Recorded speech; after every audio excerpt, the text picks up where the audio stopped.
Hello friends, आप सभी का फिर से एक बार बहुत-बहुत स्वागत है हमारे चैनल दिशा ऑनलाइन गुरुकुल में। तो आज का जो ये वीडियो है बहुत महत्वपूर्ण होने वाला है। ये किस बारे में? ये 19 जनवरी 2023 को जो ये कल हमारा ऑनलाइन एग्ज़ाम हुआ था, इसमें ईवीएस का पेपर जो हुआ था उसमें किस तरीके के क्वेश्चन्स आए थे, जिसमें जिन बच्चों का आने वाला एग्ज़ाम है उनको इतनी हेल्प मिल पाएगी, उनको पता चल पाएगा कि भाई किस तरीके के क्वेश्चन्स कवर हो रहे हैं या उनकी तैयारी में कुछ कमी रह गई है तो वो कर लेंगे, कोई टॉपिक रह गया है तो उसको कर लेंगे। बाकी हमने बहुत सारे वीडियोस पोस्ट कर दिए हैं। इसको पोस्ट करने से पहले ही ईवीएस के, मैथमेटिक्स के, इंग्लिश के, सीडीपी के, तो आप जाके देख लीजिए कि किस तरीके के क्वेश्चंस इन दिनों में आए हैं। जैसे-जैसे क्वेश्चंस हमको मिलते जा रहे हैं, हम आपके लिए सॉल्व करके पोस्ट करते जा रहे हैं। सटीक सॉल्यूशंस और जो भी ट्रिक होता है उसी समय बता देते हैं। तो आप जाके देख लीजिए अगर कोई आपका वीडियो रह रहा है। और हमारा जो चैनल है अगर आपको अच्छा लगता है तो उसको सब्सक्राइब कीजिए। वीडियोज़ का कंटेंट अगर अच्छे लगते हैं तो शेयर कीजिए, लाइक कीजिए। ठीक है? तो इस क्वेश्चन को स्टार्ट कर लेते हैं। पहला क्वेश्चन क्या था? What is the tiger population in India 2021? तो वैसे ही सारे क्वेश्चन इंग्लिश में होंगे बट हम हिंदी में भी डिस्कस करते चलेंगे, इसलिए कोई प्रॉब्लम की बात नहीं है, दोनों ही भाषाओं में हम इनको डिस्कस करते हुए चलेंगे। तो 2967 2967 जो है टाइगर की पॉपुलेशन थी इंडिया में 2021 तक। ठीक है? अब नेक्स्ट क्वेश्चन की तरफ मूव कर रहे हैं। नेक्स्ट क्वेश्चन क्या है? देखिए कुछ इसी तरीके के क्वेश्चंस पहले भी पूछे गए, टाइगर पे बेस्ड क्वेश्चन 2-3 दिन से आ रहा है एग्जाम में। अब देखिए आपके एग्जाम में क्या पता कुछ और पूछ लिया जाए, तो कोई चीज़ छोड़कर नहीं जानी है हमको। जो भी हमारा टॉपिक है हमें बस अगर कोई रह रहा है उसकी कोई चीज़ अभी हमें नहीं छोड़नी है, हमें करके आना है, ये दिमाग में हमें रखना है। विच of the following country produce crude oil? तो कच्चा ऑयल यानी कि पेट्रोलियम कौन सी कंट्री में प्रोड्यूस किया जाता है? वो है अबू धाबी। आप सबको पता भी होगा, कई बार अभी तक आप पढ़ भी चुके होंगे, सुन भी चुके होंगे। तो नेक्स्ट क्वेश्चन की तरफ मूव कर रहे हैं। Who was Al Biruni? Al Biruni कौन थे? तो ए ट्रेवलर फ्रॉम उज्बेकिस्तान। तो ये कहाँ के ट्रेवलर थे? यात्री थे उज्बेकिस्तान में, सॉरी उज्बेकिस्तान के। Who wrote a book? इन्होंने एक बुक लिखी थी which is helpful to know the past of our country. तो इन्होंने एक बुक लिखी थी जिसमें हमारी कंट्री के बारे में देखने के लिए मिलता है, जानकारी मिलती है। तो उस बुक का शायद नाम था किताबे उल हिंद था, आप जाके देख लीजिए। कभी हो सकता है उस बुक का नाम पूछ लिया जाए आपके एग्ज़ाम में, ठीक है? नेक्स्ट क्वेश्चन की तरफ मूव कर रहे हैं। अगर आपने बेल आइकन को प्रेस नहीं किया है तो बेल आइकन को प्रेस कर लीजिए, क्योंकि अभी इस एग्ज़ाम के साथ-साथ यूपी टेट और जाने कितने टीचिंग के एग्ज़ाम आने हैं और आपको टीचर बनना है, तो हमारे साथ बने रहिए, आपको पूरी हेल्प की जाएगी हर एक एग्ज़ाम के लिए। ठीक है? अब देखिए select the correct statement about elephant heart. तो एलिफेंट का क्वेश्चन आपको बार-बार रिपीटेडली देखने के लिए मिल रहा है। आपने ईवीएस के पहले आए हुए क्वेश्चंस की सीरीज़ देखी होगी, जो अभी हमने पोस्ट किए इससे पहले, जो 28-29 दिसंबर में भी ये क्वेश्चन देखने के लिए मिले थे। और एलिफेंट का क्वेश्चन हमने पहले ही 1-2 मिनट के वीडियो जो हम बनाते हैं उसमें पोस्ट कर दिया था एग्ज़ाम स्टार्ट होने से पहले ही। आप जाके देख सकते हैं, सारे के सारे उसमें कवर किए गए हैं। फैक्ट्स जो हैं, क्या पता आपके में कुछ और आ जाए उसी से रिलेट करके। तो देखते हैं, an elephant herd has mainly females and baby elephants up to 14 to 15 years old. तो एलिफेंट का जो झुंड होता है उसमें मेनली क्या होती है? फीमेल्स होती हैं। और उसमें बेबी एलिफेंट जो होते हैं, हाथी जो होते हैं, वो 14 से 15 साल तक के होते हैं। ठीक है? इसके बाद an elephant herd comprises members of a particular family. तो एलिफेंट का जो एक झुंड होता है एक पर्टिकुलर फैमिली के उसमें मेंबर होते हैं। नेक्स्ट ऑप्शन देखते हैं क्या है? Oldest female is the leader of the heard. जो ओल्डेस्ट फीमेल होती है वो लीडर होती है, मुखिया होती है झुंड की। एन एलिफेंट हर्ड में accommodate any number of female elephant and the young. एक झुंड में कितने भी फीमेल एलिफेंट हो सकती हैं या कितने भी छोटे हाथी हो सकते हैं। तो देख अब इनमें इस तरीके से दे दिया कि भाई कौन सा जो ऑप्शन है वो करेक्ट है। ठीक है? तो इसमें कौन सा ऑप्शन करेक्ट है? बी, जिसमें कि ए एंड सी को बताया गया है। N elephant herd has mainly female. तो आपको बता दूं हाथियों के झुंड में सिर्फ हथनियां और बच्चे ही होते हैं। और सी, द ओल्डेस्ट फैमिली, जो सबसे बुजुर्ग हथनी होती है उस झुंड की मुखिया होती है। और इससे रिलेटेड जितने भी फैक्ट हैं हमारे वीडियो में हैं, जाके देख लीजिए, कहीं आपका कोई क्वेश्चन रह ना जाए। ठीक है? नेक्स्ट क्वेश्चन की तरफ मूव करते हैं। अब कैसा आया है क्वेश्चन आपको देखने से पता चलेगा। और इसके साथ साथ आपको देखिए ये भी आइडिया लग रहा होगा कि आपकी तैयारी किस तरीके की चल रही है, जिन भी लोगों का एग्ज़ाम आने वाला है। ठीक है। अब देखें नेशनल कैरिकुलम फ्रेमवर्क 2005, तो जो हमारा नेशनल कैरिकुलम फ्रेमवर्क है 2005, वो strongly recommends that teaching of EVS at primary stage should premierly aim at. तो प्राइमरी स्टेज पे जो हमारा टीचिंग का क्या एम होना चाहिए 2005 के एनसीएफ 2005 के अकॉर्डिंग। ठीक है, तो एनसीएफ का आपको बता ही दिया गया है पहले से ही कि क्वेश्चन आएगा ही आएगा, तो सारे फैक्ट अगर आपके रह गए एकदम पढ़ लीजिए। ठीक है, linking classroom learning to life outside the school. तो क्लासरूम की जो लर्निंग होती है बच्चों की बाहरी दुनिया से, उनके बाहरी जीवन से उसको लिंक करना, जोड़ना, जिससे कि वो ज़्यादा से ज़्यादा चीज़ें प्रैक्टिकली सीख पाएँ, करके सीखें। मतलब उनकी जो प्रवृत्ति है इस तरीके की बने कि वो एक टेक्निकल, उनका क्रिटिकल दिमाग हो, टेक्निकल दिमाग हो, चीज़ों को करके सीखें, ऐसे नहीं कि वो रट्टा मारें चीज़। ठीक है? नेक्स्ट क्वेश्चन की तरफ मूव करते हैं। अगर आपको वीडियो पसंद आ रहा है तो लाइक कर दीजिए और बेल आइकन को प्रेस कर लीजिए और चैनल को सब्सक्राइब कर लीजिए। चलिए नेक्स्ट क्वेश्चन देखते हैं। Which one of the following is not an objective of including poems and stories in EVS textbook? तो इन उद्देश्यों में से कौन सा एक उद्देश्य नहीं है ईवीएस की बुक में स्टोरीज और पोयम को इंक्लूड करने का। ठीक है, तो क्या नहीं है देखते हैं सारे के सारे। To develop an interest in the subject, तो सब्जेक्ट में इंटरेस्ट उनका विकसित किया जाता है बच्चों का। ठीक है, दूसरा to have a change in routine and monotonous content, तो जो हमारी दिनचर्या और नीरस सामग्री को चेंज करने के लिए इनको ऐड किया गया है। अब to provide fun and enjoyment for learning, तो बच्चों के लिए फन और एंजॉयमेंट भी हो जाए इस तरीके से पोयम और स्टोरीज ऐड की गई हैं। चौथा, to promote imaginative and creativity ability in the learners, तो क्या इमेजिनेटिव जो काल्पनिकता है और क्रिएटिविटी है यानी कि कल्पनाशीलता है, उनकी एबिलिटी को बढ़ाने के लिए इनको रखा गया है हमारे इसमें पाठ्यक्रम में। तो अब बताइए कौन सा नहीं होना चाहिए? इन्होंने पूछा कि नॉट, कौन सा नहीं होना चाहिए? तो इसका आंसर है B, to have a change in routine and monotonous content. तो ये चीज़ इसका बिल्कुल उद्देश्य नहीं है कि वो रूटीन में चेंज करें और मोनोटोनस कंटेंट्स यानी कि नीरस सामग्री और दिनचर्या में कुछ चेंज करें, ऐसा कुछ तो ऐसा नहीं है। उनको पढ़ाने के हिसाब से उसको एडिशन किया गया है इसको पाठ्यक्रम में। ठीक है, तो इस तरीके के क्वेश्चन आते हैं कि आप 2 सेकंड बैठ के सोचेंगे तो आपको शायद उसका आंसर आ भी जाएगा। ठीक है, तो थोड़ा टेक्निकली क्रिएटिविटी करके सोचेंगे तो अपने आप से आ जाएगी चीज़ें। ठीक है, when we celebrate world water day, तो वाटर डे कब सेलिब्रेट किया जाता है? 22 मार्च को। तो अगर कोई भी दिन है जैसे ओजोन डे कब मनाया जाता है, ठीक है, पर्यावरण दिवस, ये तो बहुत ही ज़्यादा आता है।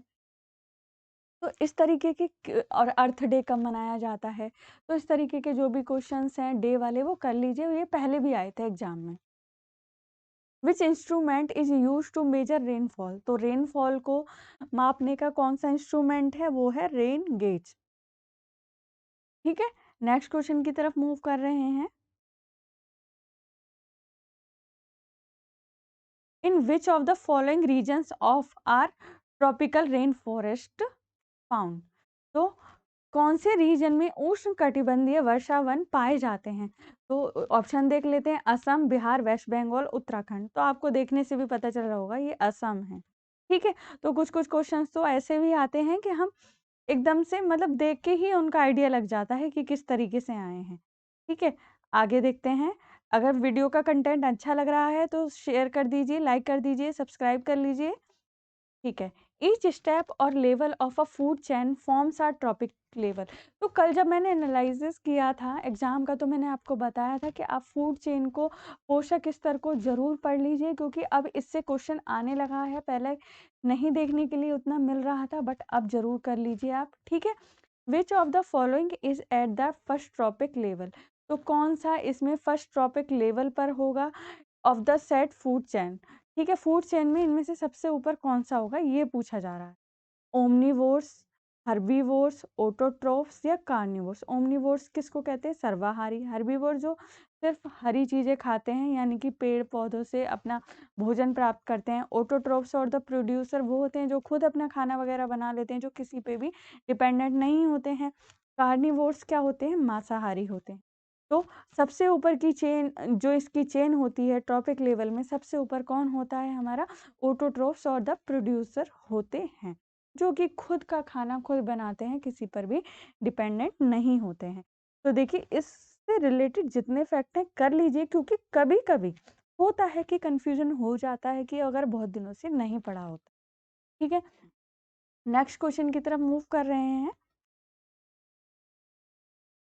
अब देखिए ये आ गया question, which of the following objective of teaching EVS shows the concern of education for sustainable development.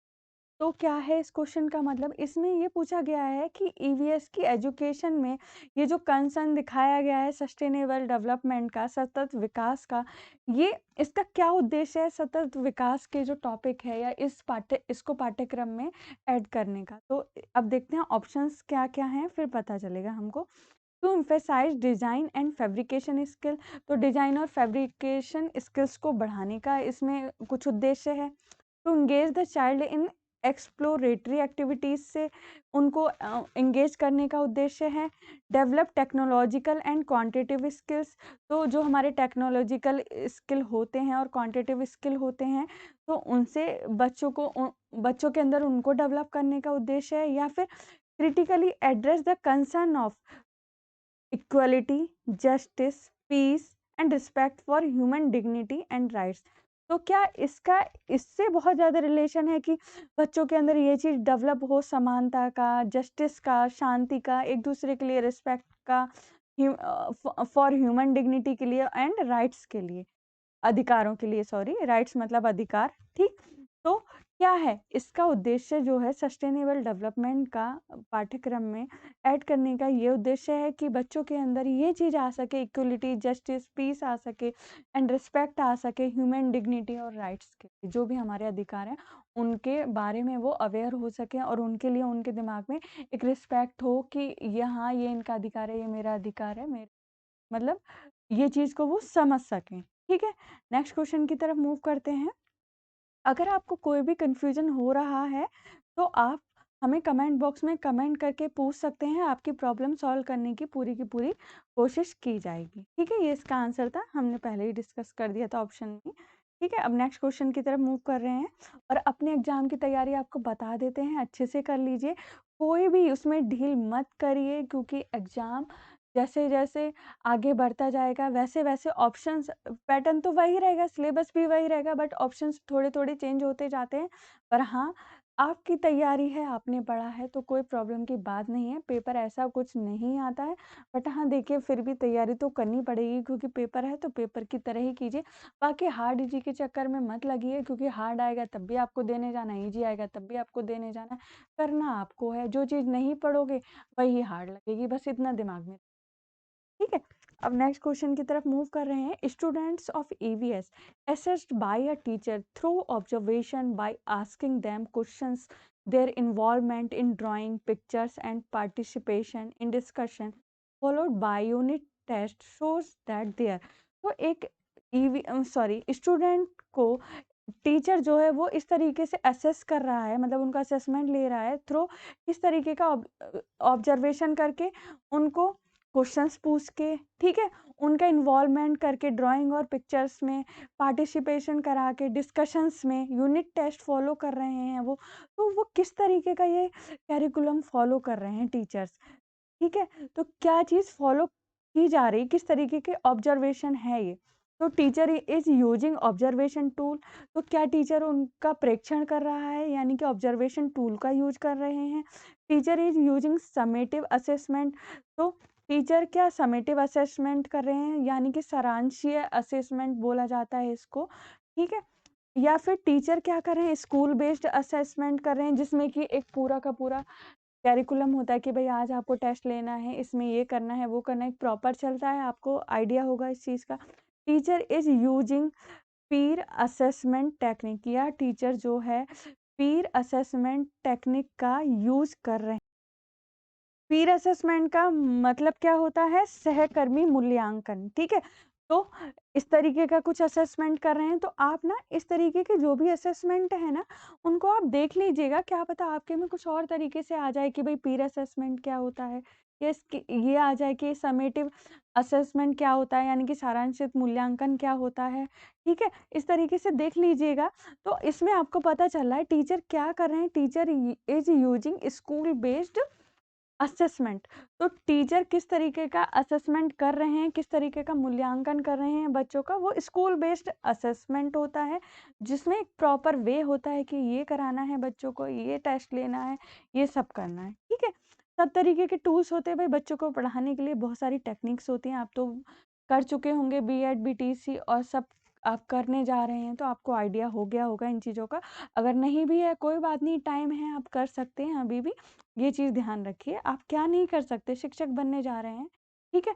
तो ये जो क्वेश्चंस थे, ये थे हमारे 19 जनवरी 2023 को जो एग्ज़ाम हुआ था ईवीएस का, उसमें आए हुए क्वेश्चंस थे, जो कि हमने आपके लिए इकट्ठा किए बच्चों से बात करके। अभी जैसे-जैसे हमें क्वेश्चंस पता चलते जा रहे हैं, हम आपके लिए उनको पोस्ट कर रहे हैं सटीक सॉल्यूशंस, एंड जिसमें भी अगर कुछ ट्रिक की बात होती है, तो हम ट्रिक भी आपको बताते चलते हैं साथ के साथ, अगर कुछ लगता है कि भई आपको समझाना चाहिए।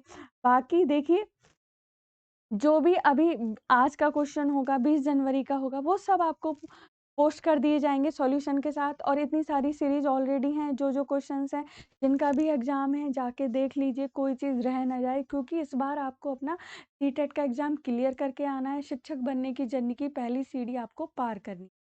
ठीक है दोस्तों, ये वीडियो अगर अच्छा लगा हो तो इसको लाइक करते जाइएगा, चैनल को सब्सक्राइब नहीं किया तो सब्सक्राइब कीजिएगा, शेयर कीजिएगा वीडियोज़ को, एक-दूसरे की हेल्प कीजिएगा शेयर करके, ठीक है? और बेल आइकन को प्रेस कर लीजिएगा, ठीक है? दोस्तों, अब आपसे मुलाकात होगी ऐसे ही एक नेक्स्ट वीडियो में, तब तक के लिए आप अपना बहुत-बहुत ध्यान रखिएगा। जय हिंद, जय भारत।